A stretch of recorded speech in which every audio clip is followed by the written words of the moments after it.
Let's get on to Qavah now. Qavah. So have you guys heard me teach on this? Qavah? It's the word in Scripture that those who trust or wait on the Lord will renew their strength. Trust is such a bad translation. It's unbelievable. It's almost an insult. It's actually the word entangle. Those who entangle into God and go into union with Him.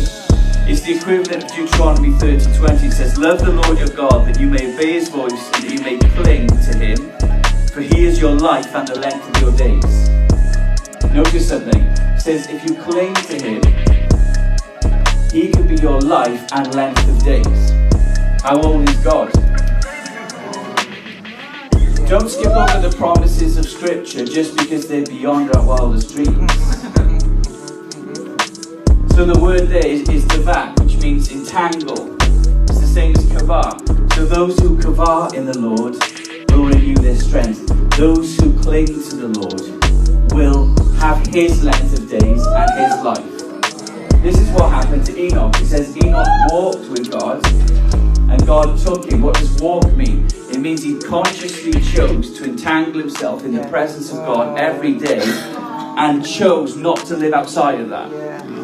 See, every time we choose to live outside of that, we live under the record of death and decay, because He's the vine, you're the branch. You have to remain in union. The one thing we should teach more than anything else is practice in the presence of God. We should not need renewals. We should not need revivals. They are a demonstration of the absence of union. Wow.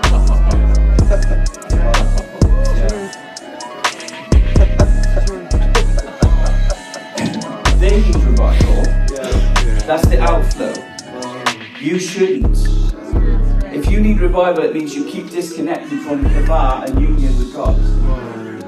And that's a choice that you've made, because He's already in you and you're in Him, but in your mind you create distance. For He said, I will never leave you nor forsake you. So who forsook who? God never hid from Adam. That's right. Okay. Is this okay? I know it's elementary. No. Everything in our account is beyond our wildest dreams, but we can't make a withdrawal if we don't know it exists.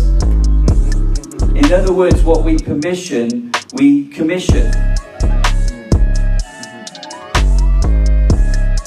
Or our dialect determines our destiny. Okay, let me say it another word, wait, to try and get you to understand this. Is that a message creates reality. And the message you carry will create the reality that you live in, because life and death is in the power of the tongue. In other words, you construct the world around you. Or to put it another way, as a man thinks in his heart, so he is. So your thoughts and speech are determining the reality that you live in. So what kind of reality are we living in?